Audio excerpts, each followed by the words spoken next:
La semana pasada introducimos Romanos y decíamos que es una carta que escribió el apóstol Pablo entre el 56 y 59 años, no, entre el 56 y 59, estamos en el 2023.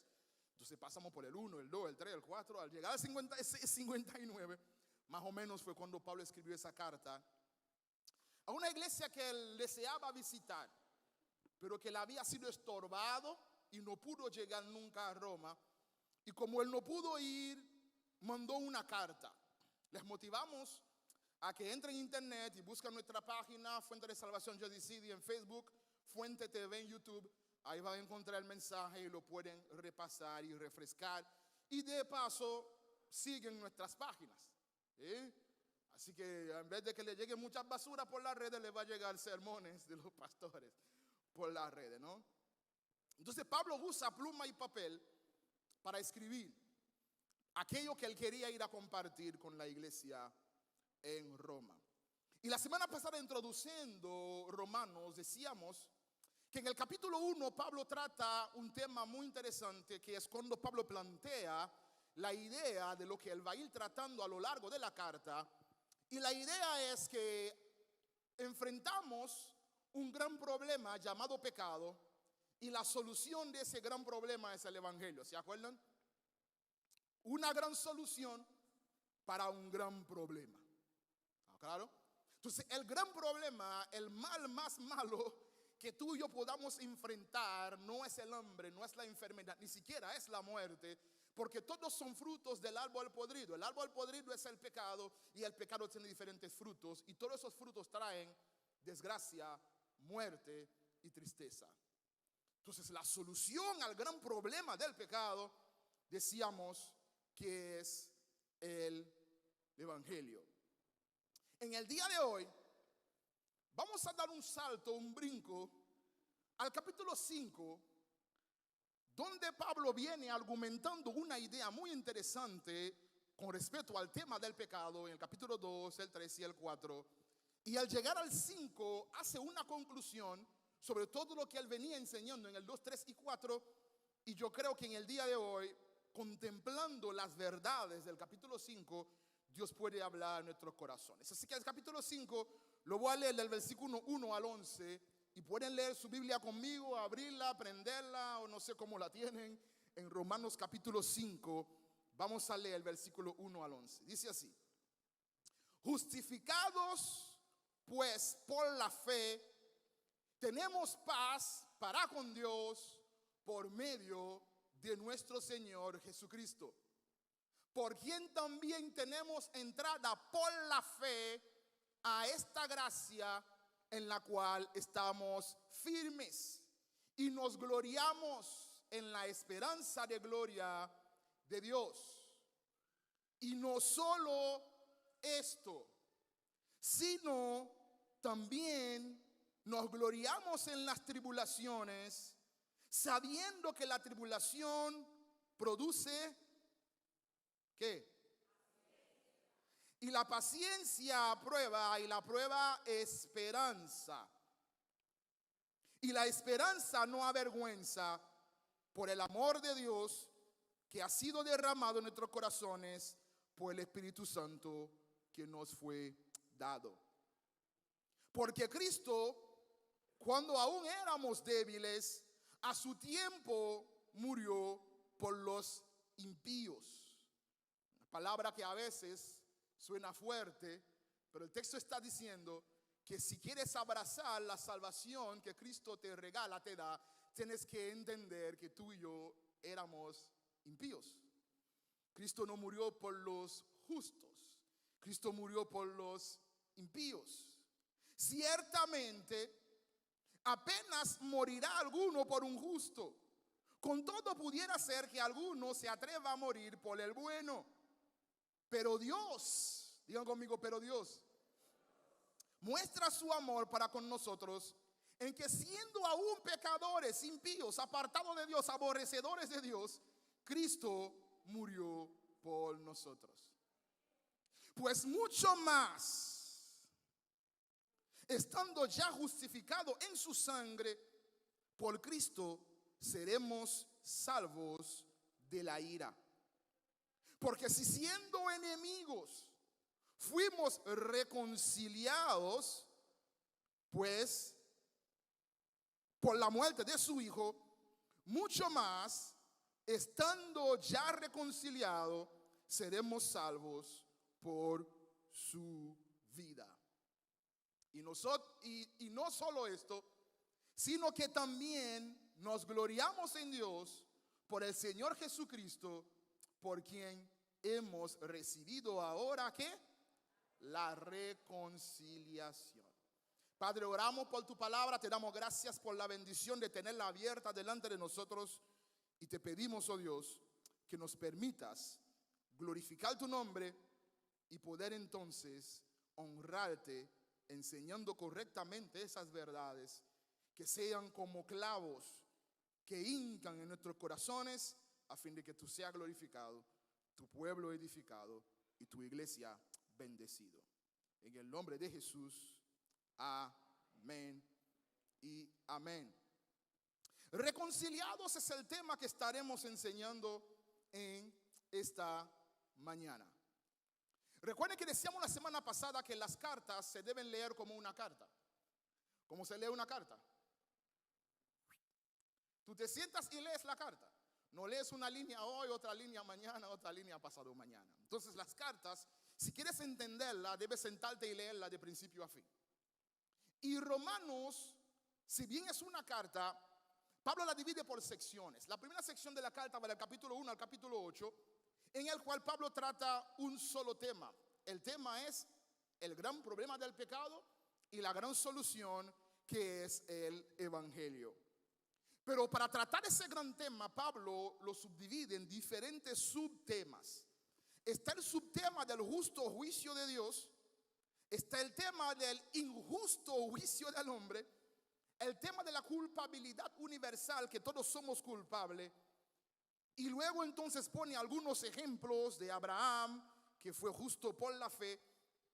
En la medida que va desarrollando esas ideas, entonces Pablo prueba que todos somos culpables, Pablo prueba que todos merecemos ser condenados, Pablo prueba que no hay justo, no hay ni siquiera uno, y luego entonces Pablo llega a un veredicto como si estuviese en la corte. Pablo era abogado, él sabía manejarse en la corte, y Pablo entonces dice la sentencia a la cual llega Dios después de haber probado que somos culpables. Escuchen esa locura. El caso es presentado ante el juez, las evidencias son traídas y todo el jurado entiende que de verdad tú y yo somos culpables. Y cuando Dios como juez viene a emitir su sentencia, dice: justificado pues por la fe, tenemos paz para con Dios por medio de nuestro Señor Jesucristo. La pregunta es, ¿cuándo a ti te encuentran culpable? Una sentencia que te dictan. Pero ¿por qué encontrándonos culpables tú y yo, la sentencia que Dios dicta, en vez de ser para el infierno, la sentencia es justificado? De eso hablaremos en el día de hoy, para que entendamos cómo fue posible esta gran locura. Para llegar a ese veredicto de justificado pues por la fe, tenemos paz para con Dios. El primer tema que Pablo plantea es esta: tú y yo necesitamos entender que no hay ni siquiera uno. Dice, no hay justo, no hay ni siquiera uno. Contemplando toda la tierra desde Adán hasta el día de hoy, no hay quien haga lo bueno. No hay quien cumple con el mandamiento de Dios de pie a cabeza. Por lo tanto, todos somos igualmente pecadores.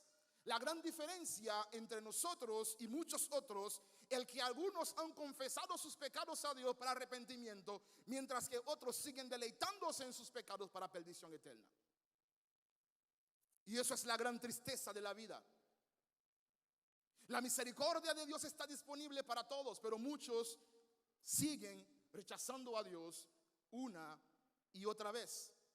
Porque la palabra enseña claramente que todo aquel que confiesa su pecado a Dios alcanzará misericordia.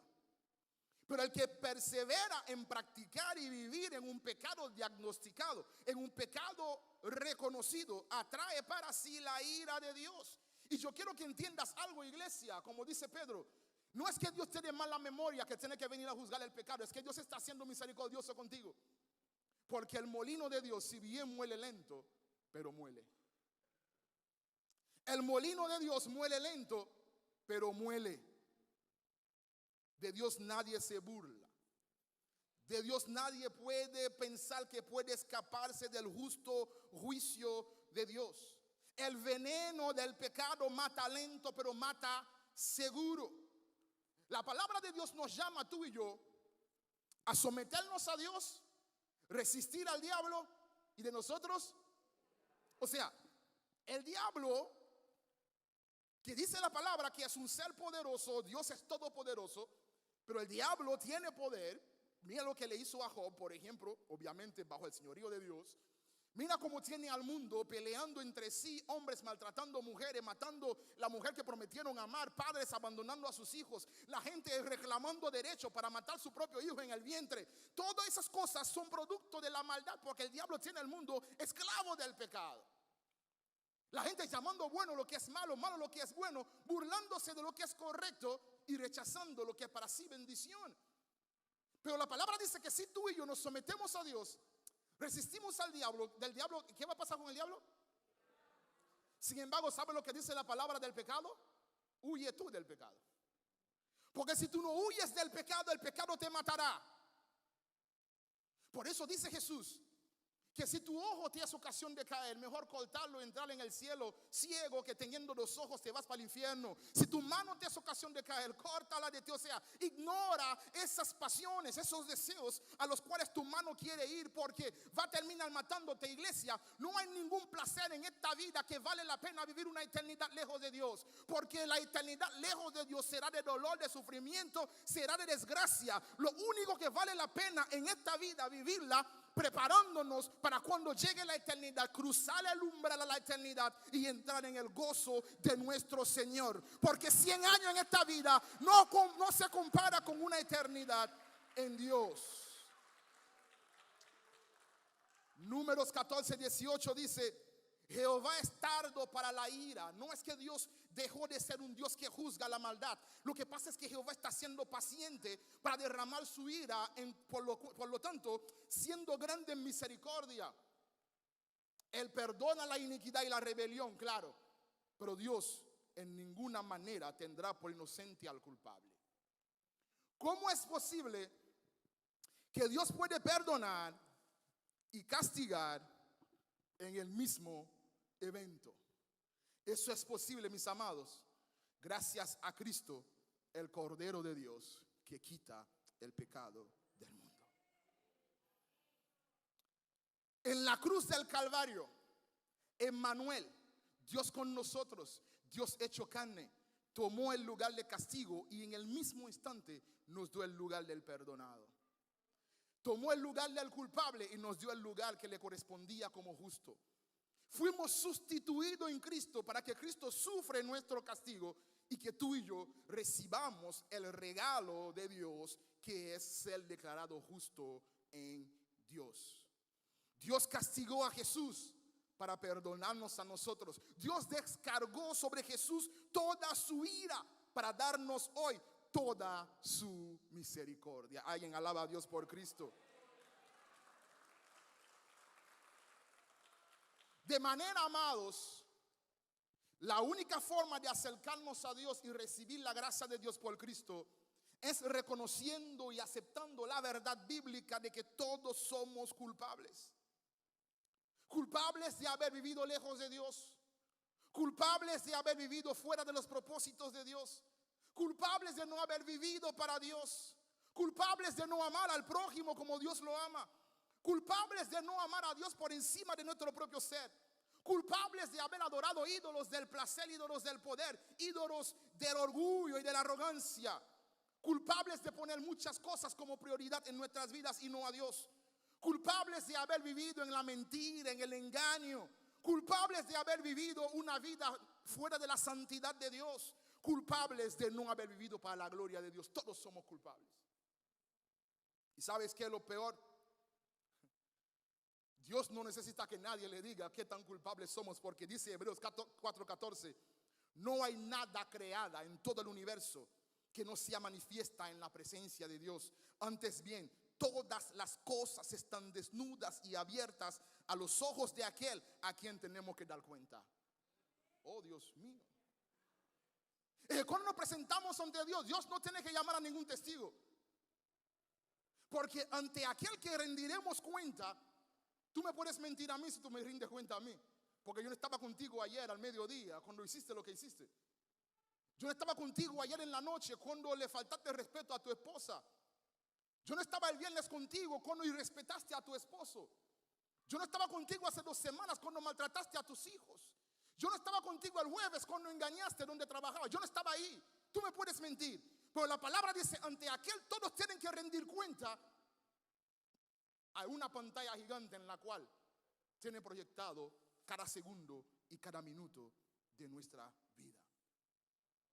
Y ese Dios, sentado en el gran trono blanco, entronado como juez, con el martillo en la mano, listo para dictar sentencia por Cristo y por amor de Dios, en vez de declararnos a nosotros condenados, nos declara justificados. ¿Alguien puede alabar al Señor?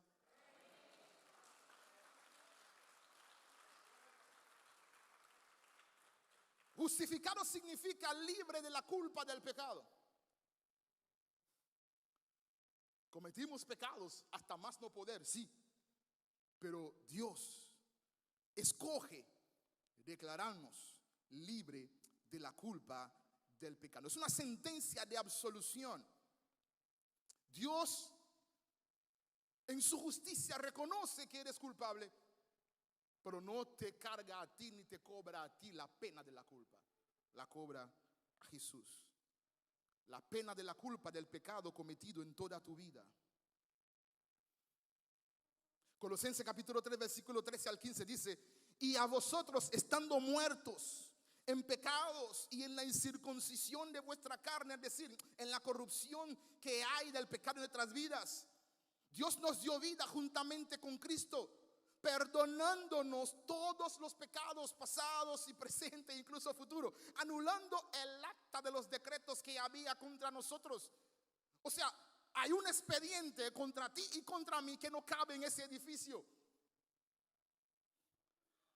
¿Y sabe lo que hizo Dios? Dios tomó ese expediente, lo puso en la mano de Cristo y Cristo lo clavó en la cruz. De forma tal que cuando Cristo bajó de la cruz, tu expediente quedó en la cruz. Y cuando quemaron esa madera, tu expediente fue quemada. Cuando eres llamado ante el tribunal, no habrá evidencia, porque el Dios del cielo quitó la evidencia. El Dios del cielo quemó la evidencia. Así que el acusador, diablo, Satanás, como dice la palabra, cuando viene a acusarte con una legión de testigos llamados demonios y principados, que él tiene siguiéndote cada día de tu vida, anotando todo lo malo que estás haciendo, para ir a acusarte ante Dios. Y dice la palabra, despojando a los principados y a las potestades, los exhibió públicamente, triunfando sobre ellos en una cruz. Cuando abren el maletín no van a encontrar la hoja de tu vida, porque la hoja de tu vida ahora está en el gabinete que Dios tiene en el cielo. Ahora estás escrito en otro libro. Eso, amados, es posible por la fe. Justificados pues por la fe. ¿La fe en qué? La fe en Cristo. Creemos a Dios. Esa fe en Cristo es lo que nos da paz para con Dios. Aquel que camina lejos de Dios está en guerra contra Dios. La única forma de ser restituido en la relación con Dios es mediante la fe, que tenemos paz para con Dios. Lo contrario de la paz es guerra, es conflicto. Deja de pelear con Dios, deja de resistir a Dios, deja de correrle a Dios porque no puedes. Si te vas al infierno, ahí te verá. Si te vas al cielo, es su trono. Si corres en toda la tierra, es el estrado de sus pies. Tú no puedes esconderle a Dios, tú no puedes correrle a Dios, pero tú sí puedes correr hacia Dios, porque si corres hacia Dios, tendrás hoy paz con Dios por medio de nuestro Señor Jesucristo, por los méritos de Cristo. Dice alguien que cuando Dios mira la tierra desde el cielo, Dios ve a Adán y ve a Cristo. ¿A través de qué filtro Dios te mira hoy? Porque si Dios te mira desde el filtro de Adán, maldita la tierra por tu culpa. Pero si Dios te mira desde el filtro de Cristo, ese es mi hijo amado, en quien tengo placer, en quien tengo complacencia, en quien me siento deleitado. Y los méritos de Cristo son los que nos llevan a esa experiencia gloriosa, a esa esperanza gloriosa que leíamos. En esta vida siempre tendremos tribulación, siempre tendremos lucha, siempre tendremos batallas, siempre tendremos pruebas. Pero en Cristo, por los méritos de Cristo, caminamos por medio de las pruebas rumbo hacia una esperanza gloriosa. Y esa esperanza gloriosa lo recibimos por haber sido reconciliados con Dios. Muchos conocen esa palabra,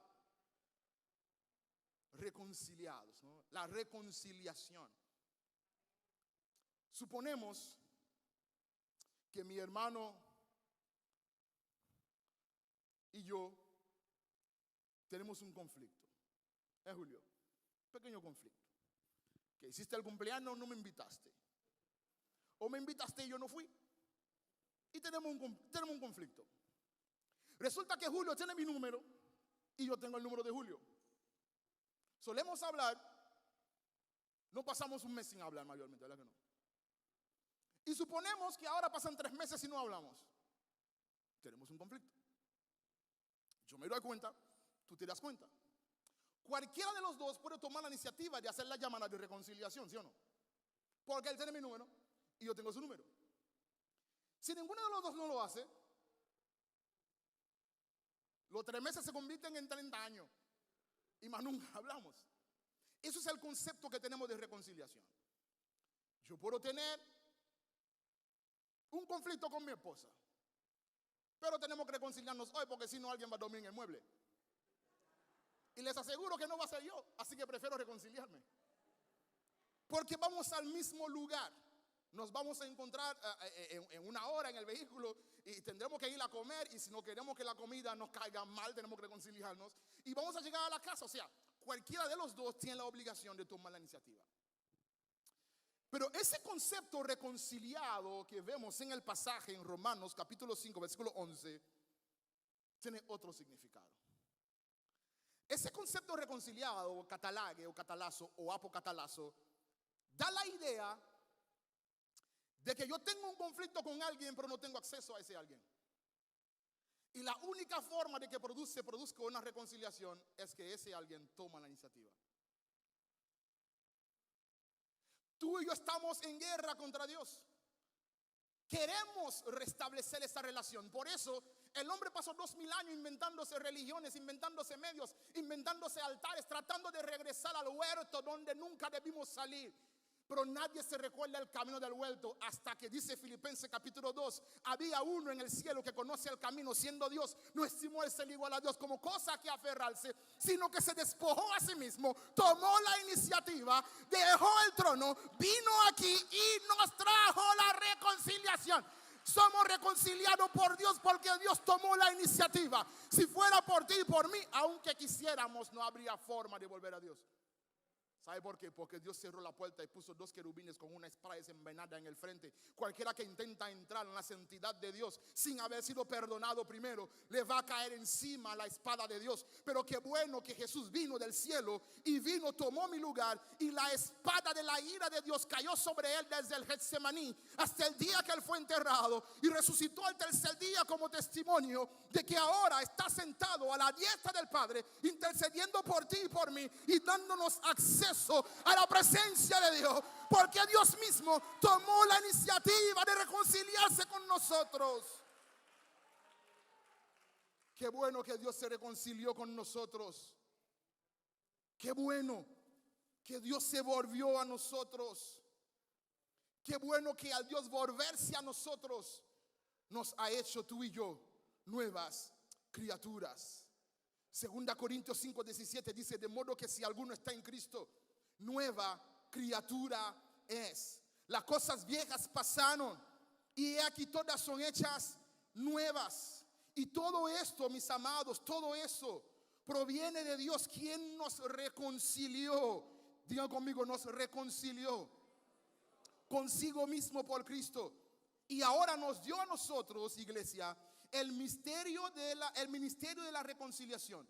Para que Dios estaba en Cristo reconciliando consigo mismo al mundo, no tomándoles en cuenta a los hombres sus pecados, y nos encargó a nosotros ahora la palabra de la reconciliación, de manera que somos tú y yo embajadores en nombre de Cristo, como si Dios gritase, rogase, pregonara por nosotros y rogara a los hombres en nombre de Cristo, reconciliaos con Dios. Entonces el que no conoció pecado, por nosotros Dios lo hizo pecado para que fuésemos hechos justicia de Dios en Cristo. Por lo tanto, tú y yo que somos reconciliados tenemos la misión de salir aquí como un montón de locos desquiciados a gritarle a la calle: reconcíliate con Dios, reconcíliate con Dios, reconcíliate con Dios, porque yo he sido reconciliado con Dios. Eso que dice el pasaje. Y no eres tú que estás gritando, es Dios que grita a través de nosotros, diciendo que reconcíliense con Dios. Por eso somos una iglesia siempre en misión, viviendo y proclamando el evangelio. Y como nueva criatura, amados, ya no somos dominados ni gobernados por el pecado. Porque si aún eres esclavo del pecado, ¿de qué te libró Cristo? Si el Hijo os libertare, seréis verdaderamente libres y conoceréis la verdad, y la verdad os hará ¿qué? Entonces, si el Hijo te liberta, ¿de qué te libra Cristo si aún eres esclavo del pecado? Tú necesitas a Jesús más que nunca, amados, porque Cristo nos ha librado de nuestra vana forma de vivir para vivir hoy una vida de pura libertad. Y todo árbol es conocido ¿por qué? Por sus frutos. Nadie va en un árbol de mango a buscar aguacate. O nadie va a un árbol de limón a buscar guayaba. Y la palabra nos dice claramente que tú y yo tenemos que vivir en el Espíritu y no satisfacer más los deseos de la carne. Porque el deseo de la carne y del Espíritu siempre están en guerra, se oponen entre sí, para que no hagan ustedes lo que quieren. Pero si somos guiados por el Espíritu, ya no estamos bajo la ley, la condenación de la ley. Y evidente son las obras de la carne. ¿Cómo yo sé que estoy andando en la carne y lejos de Dios? Manifiestas son esas obras. ¿Cuáles son? Adulterio, fornicación, inmoralidad sexual, deseos sensuales también llamado lascivia, idolatría, hechicería, enemistades, buscapleitos, celo, ira, conflicto, ambiciones egoístas, herejías, envidias, homicidio, borrachera, orgías, fiestas fuera de control y cosas semejantes a estas, acerca de las cuales os amonesto, iglesia, como lo he hecho antes, que los que practican tales cosas no heredarán el reino de Dios. No importa la fama que tengas, no importa cuánto poder, cuánta riqueza, el nombre, el apellido, el prestigio que tienes en esta vida, si el árbol de tu vida lo que produce cada día son estos frutos, no te pintes ni te maquilles que para el cielo no va. No al cielo de Dios. Porque los que practiquen tales cosas no heredarán el reino de los cielos. Pero digan conmigo, pero el fruto del Espíritu, ¿qué es? Amor, gozo, paz, paciencia, gentileza, bondad, fe, que es lo mismo que fidelidad, mansedumbre, templanza, humildad, dominio propio. Si tu vida produce eso, no hay nadie en el universo que te pueda condenar. Contra tales cosas no hay ley.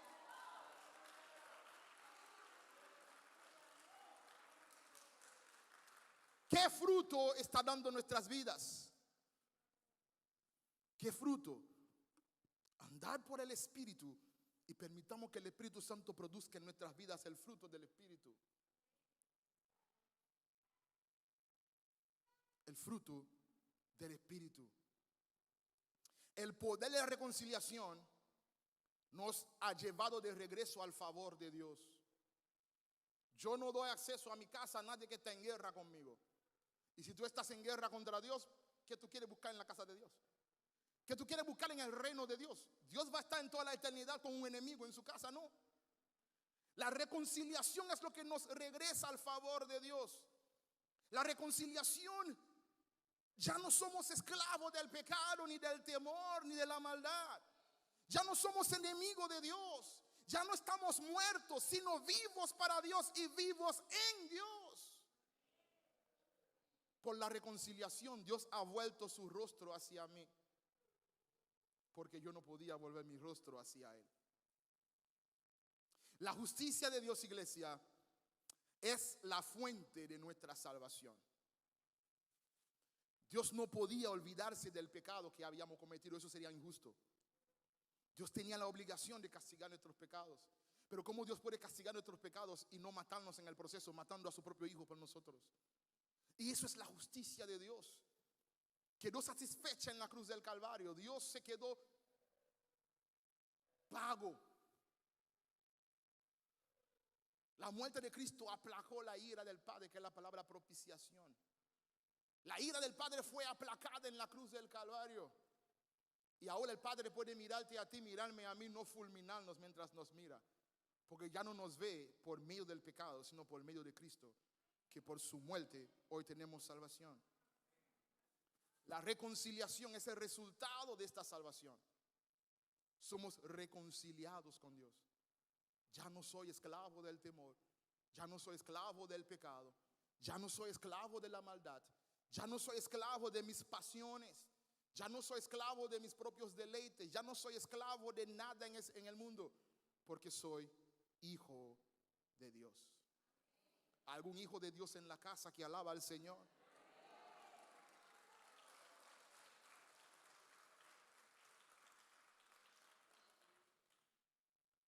Iglesia, ¿qué pensamos hacer? ¿Seguir escuchando más sermones? No vemos teólogos escuchando sermones. Pero tenemos que tomar decisiones. Decisiones para nosotros y decisiones para los nuestros. Clamar por nuestra ciudad, clamar por nuestros familiares, clamar por nuestros hijos, nuestras hijas, nuestros nietos. Seguir levantando en alto la verdad, porque no me avergüenzo del evangelio, porque es poder de Dios para salvación. No es verdad que afirmando la mentira vamos a poder recuperar a los que hemos perdido, no. Es enfrentando la mentira con la verdad. Recuperaremos a los que se han apartado. Y somos emisarios, embajadores de la verdad de Dios. Que en el evangelio Dios salva pecadores. En el evangelio Dios salva pecadores. Vamos a creer en Dios en arrepentimiento y fe para ser reconciliados. Necesitamos ser reconciliados con Dios y eso se logra mediante fe y arrepentimiento. Y vamos a correr a Dios hoy mismo para ser reconciliados con Él. Y no solamente nosotros, vamos a correr a Dios con la esperanza de que Dios nos va a usar a nosotros para alcanzar a los que nos rodean. Le decía tiempo atrás que tenemos la obligación de vivir y compartir el evangelio porque Dios nos dio el mandato de amar al prójimo. ¿Sí? Alguien le preguntó a Jesús cuál es el mandamiento más grande. Jesús dijo, mira, es sencillo, ama a Dios más que tu propia vida y luego ama al prójimo como te amas a ti mismo. Y juntamente con ese gran mandato Dios nos dio una gran comisión. Esa gran comisión es: amen la gente predicando el evangelio. Predicando el evangelio, que le enseñamos a la gente a amar a Dios. Y esa misión Dios se la entregó a la iglesia, a ti y a mí. Y cuando corremos a Dios en fe, Dios nos recibe. Y juntamente con nosotros se da un misterio de que la misma gracia que recibimos de alguna forma comienza a ser de bendición y de impacto a los que nos rodean. No sabe cuántas veces he oído gente decir, mira, yo soy el primero cristiano de mi familia, pero ahora somos 4, 5, 6 pastores, 4, 5, 6 esposas de pastores, 4, 5, 6 diáconos, porque cuando alguien abraza el evangelio de forma misteriosa, trae gracia, trae bendición, trae reconciliación a su familia. Y yo creo que Dios está hoy reconciliando consigo mismo muchas familias. Está reconciliando consigo mismo a hombres, a mujeres. Muchas cosas están sucediendo. Pero la iglesia tiene que ponerse de pie y reconocer el poder que tenemos, amados. Tenemos el mismo poder que trastornó el imperio más glorioso que el mundo ha visto. Tenían menos recursos que nosotros, no tenían internet, no tenían Biblia, no tenían vehículos, no tenían aviones, no tenían electricidad. En poco tiempo, de una pequeña ciudad, un rinconcito del imperio, el ruido llegó al palacio en Roma de que había unos cuantos que estaban trastornando todo el imperio con el poder del evangelio. Predicado con denuedo, con poder, con demostración de espíritu. Dios es capaz de transformar esta ciudad. Dios es capaz de transformar tu vida. Dios es capaz de transformar tu casa. Dios puede transformar tu familia, tu matrimonio. Dios puede darte aquello que Él te prometió. Pero alguien tiene que creerle a Dios. Alguien se levanta y dice: yo le creo a Dios por mi casa en el día de hoy. Se levanta una madre y dice: yo le creo a Dios. Algo que siempre me llama la atención de Lucas capítulo 15. Dice la palabra que cuando el hijo pródigo regresó a casa, el primero que lo vio fue el padre. ¿Alguien se ha preguntado por qué? El padre era rico, un dignatario. Tenía que sentarse siempre en una esquina con la gente echándole fresco, trayéndole el agua. ¿Saben lo que es echar el fresco? ¿Saben lo que es eso? Se sienta en una esquina y alguien con una sombrilla bien grande echándole fresco, ¿no? Y levanta la mano, le traen el agua. Levanta la mano, le traen el vino. Levanta la mano, le traen la uva. Le extiende el pie, le dan un masaje porque el tipo era rico. Sin embargo, estaba sentado en la puerta. ¿Sabe qué? Creyendo e intercediendo que el hijo iba a volver por esta puerta. Por eso cuando el hijo apareció, dice la palabra que ese hombre hizo una locura. Ese anciano agarró, se levantó el manto, enseñó la pantoría, enseñó su vergüenza, como Cristo enseñó su vergüenza en la cruz a favor de ti, a favor de mí. Y ese patriarca enseñó su vergüenza y salió a correr. Los ancianos no corren, pero por un hijo corro. Por un hijo voy a hacer lo que tenga que hacer. Y salió y le echó sobre el cuello. El hombre olía a puerco, pero el padre le echó sobre su cuello y le besó. Y le besó, lo amó, lo trajo de vuelta a la casa. Y Dios está clamando, Dios está esperando que una madre, un padre hoy se ponga a mirar el camino porque sabe que el hijo va a volver. Eso es una fe loca, eso es una fe sobrenatural. No sabe dónde había ido el hijo, no sabía si estaba muerto o vivo, pero se quedó mirando la puerta, se quedó clamando, pidiéndole: Señor, trae de vuelta a mi hijo a casa. Y Dios hoy está diciendo que mi hijo vuelve a casa. Hay una mujer que vuelve a casa, hay un matrimonio que vuelve a casa, hay un hombre que vuelve a casa, hay un hijo que vuelve a casa, hay un adorador que vuelve a casa. Y el padre está con los brazos abiertos esperando. La iglesia, ponte de pie. No sé si alguien hoy se atreve a clamar como el padre, a enseñar la pantoría. No lo haga literalmente, pero a enseñar tu debilidad, a enseñar tu dolor, contar de ver a Dios hacer lo que ha prometido para ti. Porque en esta casa ya no somos esclavos. Ya no somos esclavos, somos hijos. Y como hijos herederos. Y si yo heredo, mis hijos también heredan. Si yo heredo, mi casa también hereda. Y alguien hoy entra en posesión de la herencia de Dios por su casa. Alguien hoy entra en posesión. Yo sé que hay alguien que ya perdió la esperanza y la fe. Pero yo te digo en el día que todavía falta creer un día más. Falta creer un segundo más. Falta creer otra vez por una nueva temporada. Padre, en el nombre de Jesús.